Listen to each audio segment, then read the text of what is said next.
Guys, big changes are happening in the Cowboys coaching staff. Plus, I need to talk to you about the free agents on this team and what we should actually be doing with them. Let's get into this. What's up, Cowboys? Welcome to the NFL Playbook Cowboys. If you're new here, don't forget to hit that subscribe button. This channel is all about breaking down everything you need to know about the America's team. All right, so the Cowboys officially hired Ryan Smith as the new cornerbacks coach. He's coming over from Arizona. And honestly, this is all part of what Christian Parker is building here. Now, here's the thing about this hire. It's part of a bigger picture. We're rebuilding this defense, right? And it's a work in progress. You can see the breadcrumbs the team is dropping, and it's giving us clues about who's coming next. They're being strategic about this whole thing. Like, we had Zack Orr in town last night. He's the former Baltimore Ravens defensive coordinator, and from what I'm hearing, he had dinner with the coaching staff.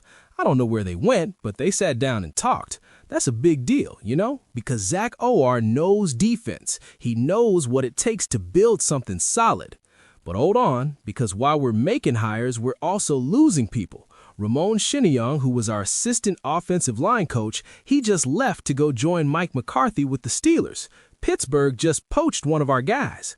Up until now, we've been the ones doing the poaching, taking coaches from other teams.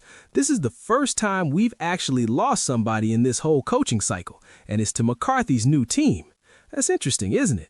I mean, Ramon Chinyoung obviously wanted to go work with Mike McCarthy again, and you can't really blame him for taking that opportunity.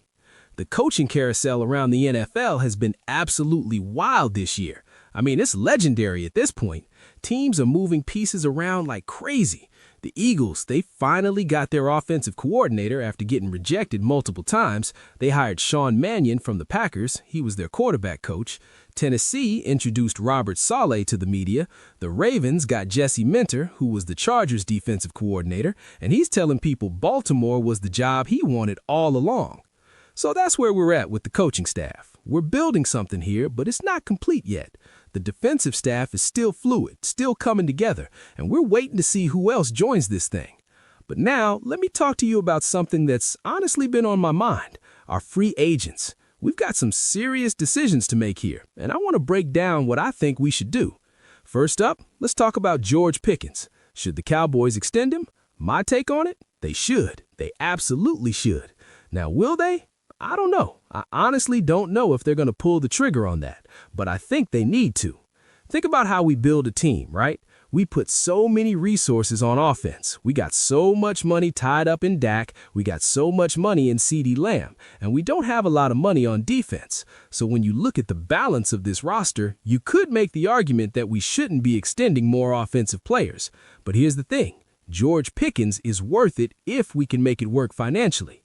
Then there's Quinnen Williams, and we're looking at something like $25 million for him. Kenny Clark is probably around $22 million. I'm just throwing out numbers here, but you add all this up, and we're talking about serious money. The Cowboys are saying they're going to be aggressive in free agency, that they can afford to make moves. But here's what I find interesting. They told us they couldn't afford a certain player, but now they're saying they can afford all these guys? You're telling me we can spend $70+ million on multiple players, but we couldn't afford $47 million for one. That makes sense. Now, Jadeveon Clowney, this is a fascinating one. Will he get a contract from the Cowboys? My gut tells me probably not. I don't think Jadeveon Clowney is going to get a contract from us. But should he? Yeah, if the price is right, he should. And here's the caveat with Clowney. We got to think about when we bring him back. You know what I mean? At his age, we know exactly what he is. We know what we're getting. So, do we sign him early and have him be a progress stopper in minicamp?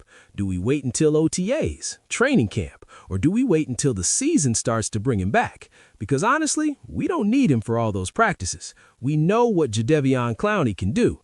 He put out some good tape this year that's going to have contending teams interested in him. I think a team like Seattle might look at him and say, there's the last piece to our puzzle. Teams are looking for those finishers, those specific type players. They're looking for guys who can come out like relief pitchers. You don't need them to play all the snaps, but you need them for those important, poignant snaps throughout the course of the year. And Clowney can be that guy. A playoff team might come to him and say, hey, if the Cowboys are offering you $8 million, we'll give you $7 million, but you're probably going to be on a defense that has more dogs around you. And we just came from a playoff run. we got a much better chance of making the playoffs than if you go back to Dallas. That's a real pitch that could happen, and we got to be realistic about that possibility. And here's what drives me nuts about the whole free agency conversation, though.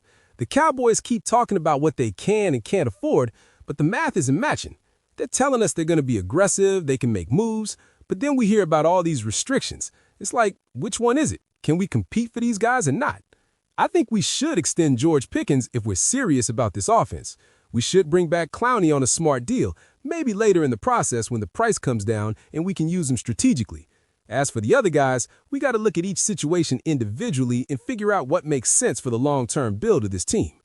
The thing is, we're at this point where we've got resources on offense, we need to build up the defense, and we've got all these free agents to figure out.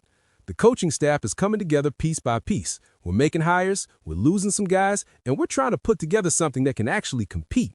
You know, it's a process. Rebuilding a defense while maintaining an offense and figuring out which free agents to keep and which ones to let walk, that's not easy. But I think if we're smart about it, if we make the right moves with guys like Ryan Smith coaching up the corners, if we get the right defensive coordinator in here, and if we make smart decisions on who to extend and who to let go, we can actually build something real here. The Senior Bowl is going on right now too, and I know there's connections there with the new executive director, Drew Fabianich, who used to scout for us. That's going to help us in the draft. We've historically done well picking players from that event, so that's another piece of this whole thing. So, the bottom line is, we hired Ryan Smith, we lost Ramon Chinyoung to Pittsburgh, we're still building out the defensive staff, and we've got some major decisions to make on free agents. Should we extend these guys? Some of them, yeah. Will we? That's the million-dollar question. The Cowboys say they're going to be aggressive. They say they can afford to make moves, so now we just got to see if they actually follow through on that. Because talk is cheap. We need to see action. We need to see them actually step up and make the moves that'll make this team better. That's what it comes down to.